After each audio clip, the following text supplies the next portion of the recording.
Hello. This time I will be discussing about finite sums. Okay, during your study of geometry, you encountered several area formulas such as area of the rectangle, which is A or area equals width times height, and then area of a triangle equals 1/2 times the base times the height, and then area of a trapezoid equals base 1 plus base 2 divided by 2 times height, and then area of a circle pi r squared. R is the r there in the area of a circle is the radius, and then circular sector equals 1/2 times radius squared times theta. So that is the area formulas that was discussed in your previous math subjects, especially in geometry. Okay, what if we want to know the area of a more general region? Okay, such as the area between the x-axis and the curve y equals x squared from x equals 1 to x equals 5. So, dili siya definite na area. Di ta makaingon nga triangle, di pa siya circle, di pa siya rectangle, di pa siya trapezoid. But the area between an axis and a given function. So the function here is y equals x squared. So between y equals x squared and then from x equals to 1 to x equals to 5, and then between x-axis. Okay, so to graph that, so mo na iyahang graph sa y equals x squared. So ang ipangita nga area is between y equals x squared and the x-axis from x equals to 1 to x equals to 5. So mo na naka-shade of blue. Mo na siya nga area ang ipangita. So, the area under that curve. So, what if kanang area ang pangitahon? What is the formula? Unsaon siya pag solve? Okay, in this figure, the graph of the curve y equals x squared, na naka-blue with the region underneath the curve down to the x-axis shaded between x equals to 1 and x equals to 5. Okay, in general, the areas of regions bounded by curves are not given in geometry. So, walay gihatag na formula para ana no in geometry. So, in this topic in finite sums,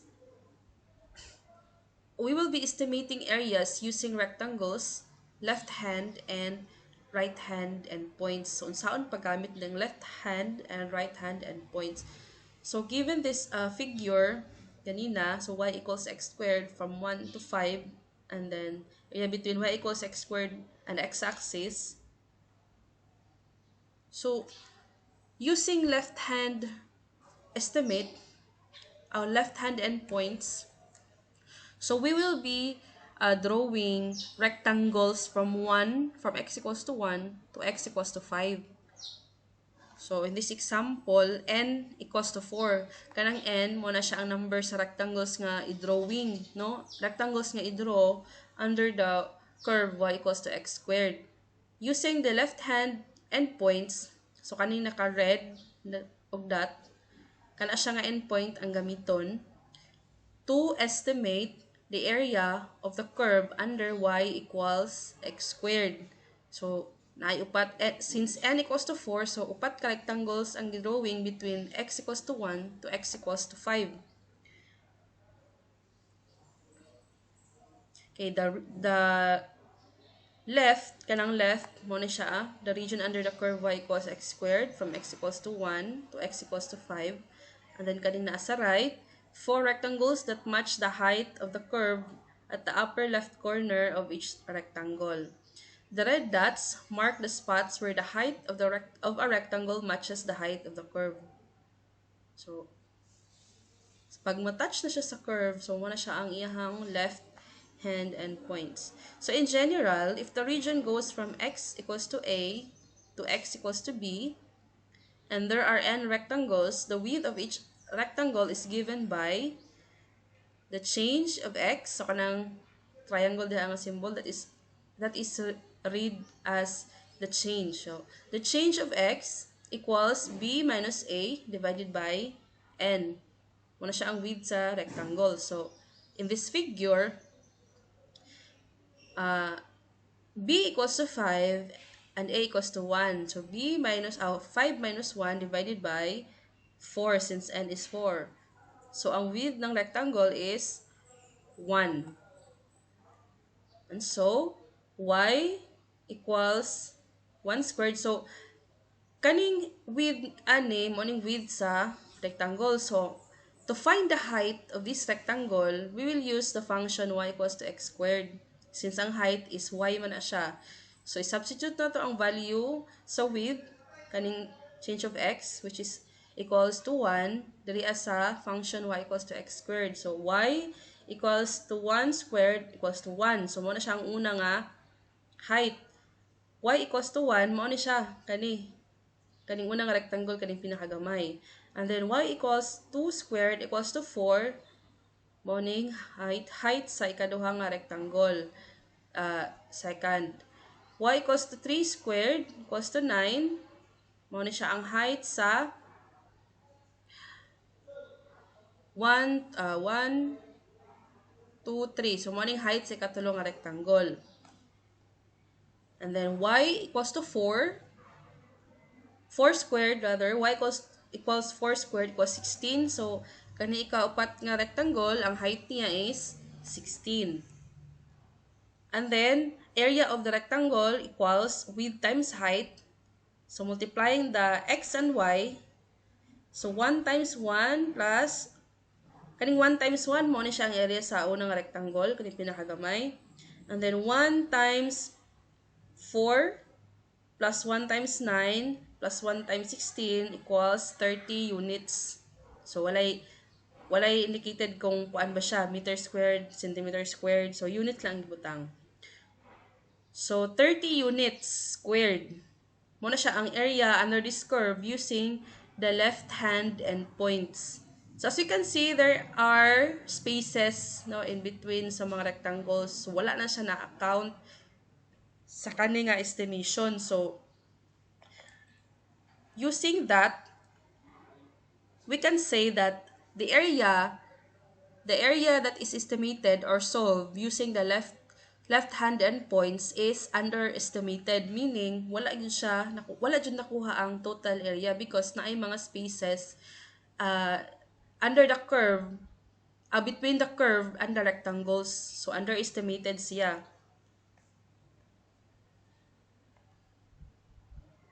So how about if we will use the right hand endpoints?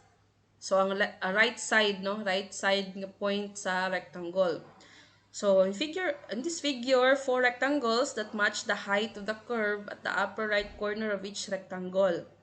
The red dots mark the spots where the height of a rectangle matches the height of the curve. So comparing that to the previous rectangles, ang rectangles kaganina is underestimated. Karon na pod nang lapas na pod ang iyahang rectangle sa curve. So we will see the height of the brown rectangles are written near where the rectangles matches the curve. So same solution. Ganina, ang width is change of x equals to b minus a. b is 5, a is 1 divided by n is 4. So 1 gihapon ang iyang width. And then ang height still is 1, 4, 9, 16, and 25. Nanay 25. So, to get the area, or to get the height, still, gamiton gihapon ang values sa width, substitute din sa function, y equals x squared, para makuha ang height. So, diri since right hand endpoint ang gamiton, so, ang x nga gamiton diri sa y, diri sa pinakadako nga rectangle is 5. 5. So, 5 squared equals 25. So, 25 ang height aning nga rectangle. So the height of the brown rectangles are written near where the rectangle matches the curve. So total area, so 1, no 1 with 1 times 4 times 1 times 9 times 1 times 16 plus 1 times 25, so 54 units squared. So kaganina ang area nga nakuha is ito to 30 units squared. And using the right hand endpoints, ang nakuha is 54 units squared. So this is overestimated. Why? Because as we can see, ang rectangles nang lapas siya sa curve. So this is overestimated. Well, estimation naman po siya. So dili gid siya exact.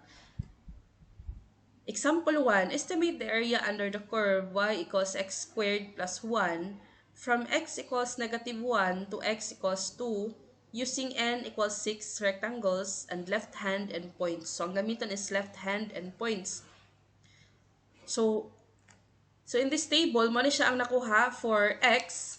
Yun sa man pagkuha ng x, gikuha ni siya using the change of x equals b minus a divided by 2. Ang b is 6, a is 2. So 6 minus 2 equals 4. So 6 minus 2 divided by, n mandaling 6.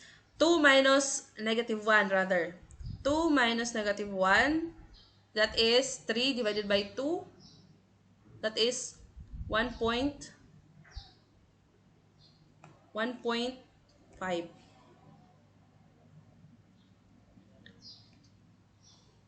Okay, so x equals to negative 1.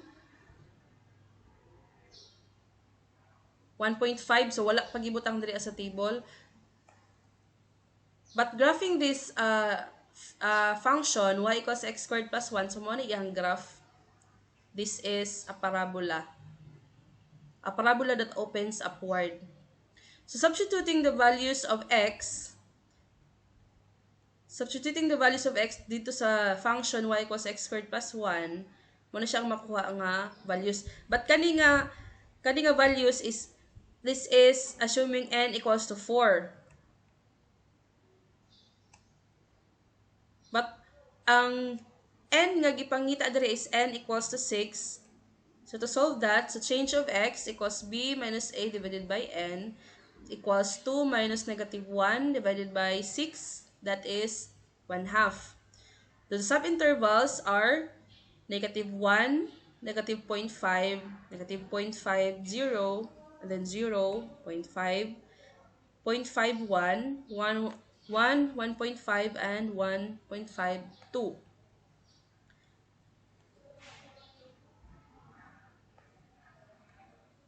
Okay, so mo ni siya. Mo ni siya ang graph for the 6 rectangles. So 1, 2, 3, 4, 5, 6. Katong kagali na upat ra, assuming n equals to 4. And then if n equals to 6, since mo na siya sa example, na question, and a problem rather, so negative 1, negative 0.5, 0, 0.5, 1, and then 1.5. Muna siya ang value sa x. So substituting these values, diri as a function y equals x squared plus 1.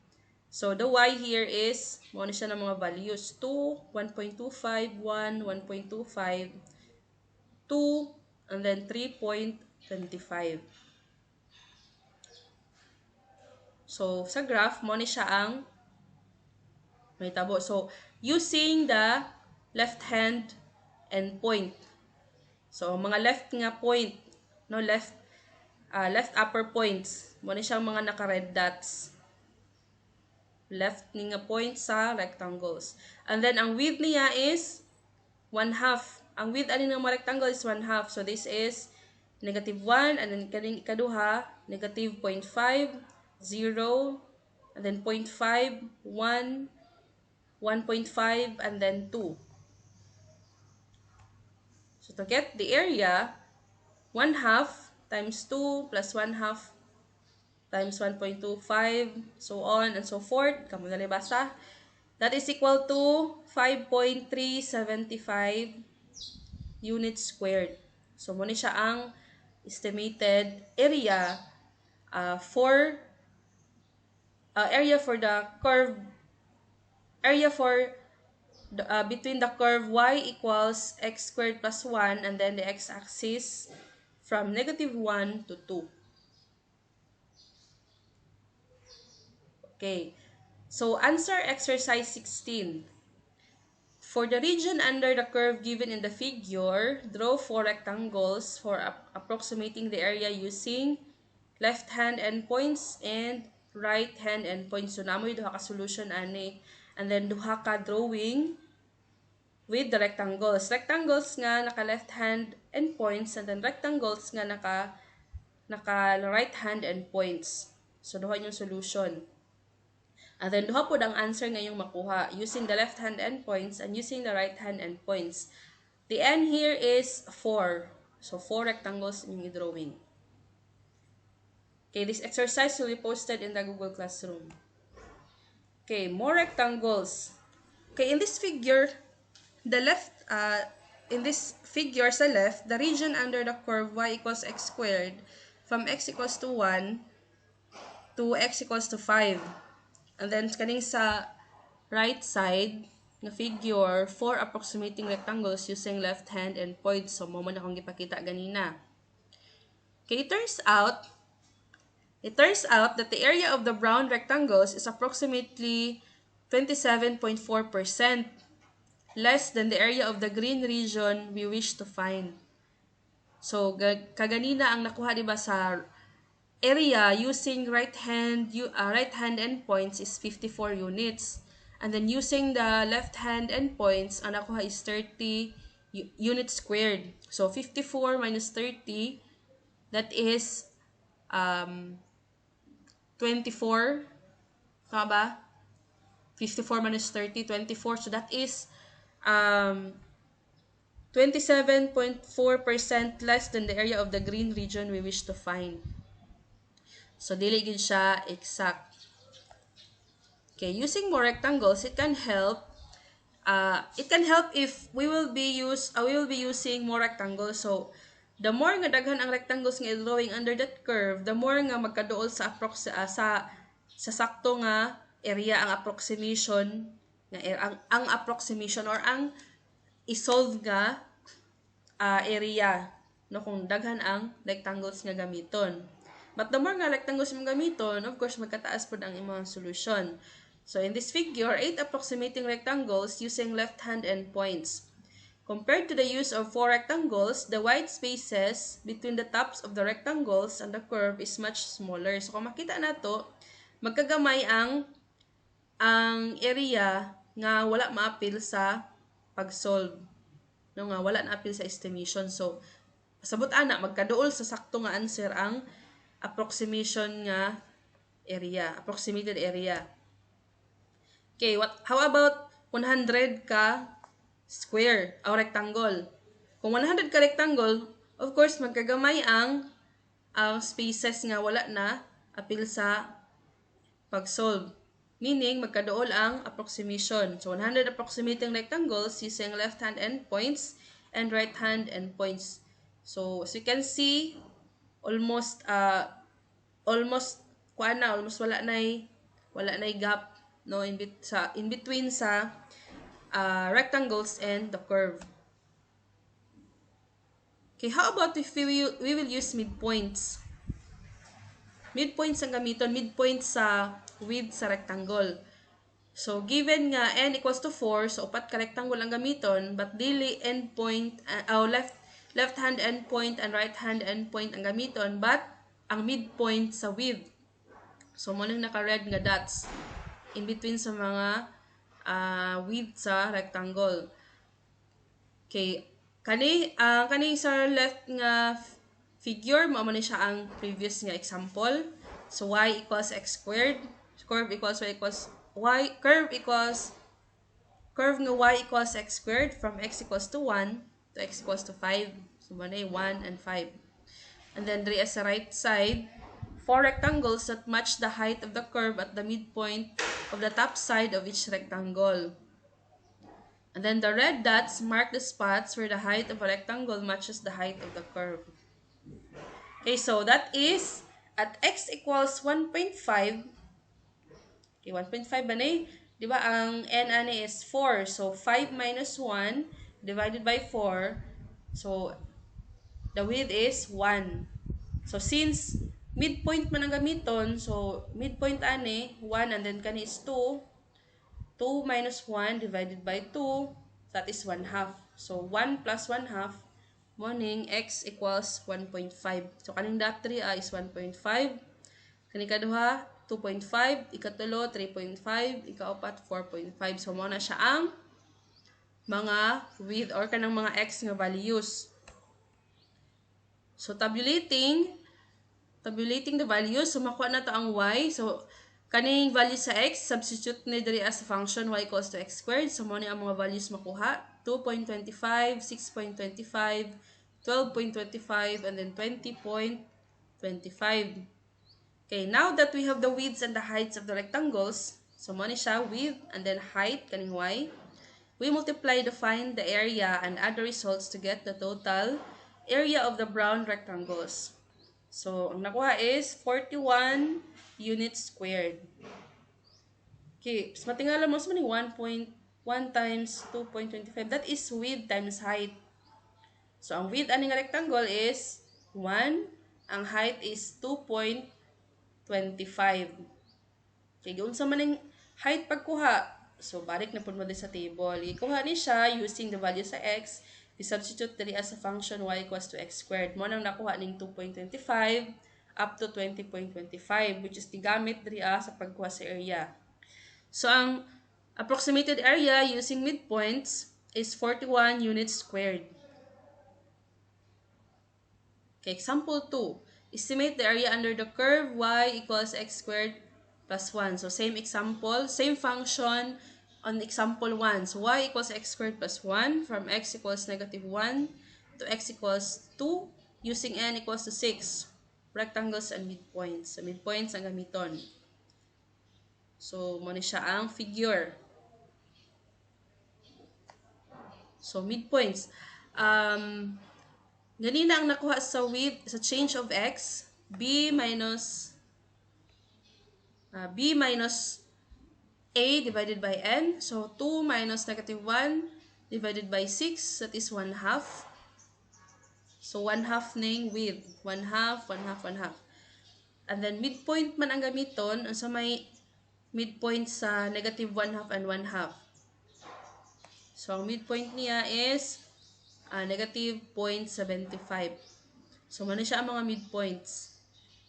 And then, ang value sa y. So, again, para makuha ng value sa y, substitute lang ang value sa x, 3 as a function, y equals x squared plus 1. So, muna siya ang figure. So, ang nakuha nga area is 5.9375 units squared. Okay, exercise 17. This will be posted or will be posted to the Google Classroom. Okay, how about if we will use upper and lower estimates? So, dili mo gamit atong left hand and right hand endpoints, dili po siya midpoints. What if upper and lower estimates? So, one way to rectify the situation, meaning, para magkaduol ang estimated area and find bounds for the area under the curve is to make the rectangle as tall as possible while not going over the top of the curve. So, munang lower estimate. And then, to make the rectangles as short as possible without the tops of the rectangles going below the curve. Upper estimate. So, unsaon na siya ng lower estimate and upper estimate. So, example. So, I will show you using examples. Example 3, same function, y equals x squared plus 1 from x equals negative 1 to x equals to 2 using n equals to 6 rectangles. Okay. Using the lower estimates, so, muna siya ang lower estimates, meaning ang rectangle nga i-drawing, dili siya mulapas sa curve. Muna gitawag nga lower estimate. So it doesn't matter kung left hand endpoint or right hand endpoint, as long as kung unsa tong edge nga nakatouch sa curve, mo to siya ang i-consider nga point.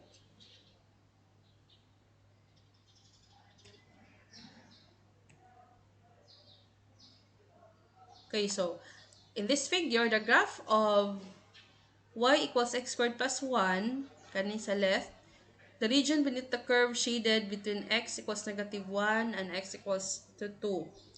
And then, diri as sa right side, 6 rectangles for a lower sum. So, lower estimate ang gigamit. So, lower sum. No? Sum aning mga rectangles. The red dots mark the spots where the height of the rectangle matches the height of the curve. These dots are not always on the left side of the rectangles, nor are they always on the right side of the rectangles. There are only 5 dots for the 6 rectangles because one of the dots at x equals to 0 serve as the matching spot on the curve for 2 rectangles. Okay, so naisa diri same lang sila og point nga gigamit. So x equals 0 and then kaning y dayon. Okay, so ang pag-solve ana. Okay, same lagi hapon finding the width x, change of x equals b minus a divided by n, and then kaon layoning point kaning x and y niya. So balik-balik lang, same lang process. So the area is 4.875 units squared. So medyo lower siya using midpoints. Lower ang estimated area using midpoints. Okay, how about upper sum or upper estimates ang gabiton? So mo ni siya. Ang mga rectangles nga i-drawing is above the curve. But dili siya mula pa sa curve. So kung sa tong makatouch sa curve nga edge, mo to siya ang i-consider nga point. So makuha ang area is 7.375 units squared. Okay, exercise 18. This will be posted in the Google Classroom. So this is the function y equals 10 minus x squared. And then ang limit niya is from negative 1 to 3. And then n equals to 4. So 4 rectangles ang gamiton using upper estimate. So if you have questions, comment, write your questions or reactions on the comment section sa Google Classroom after I post this video.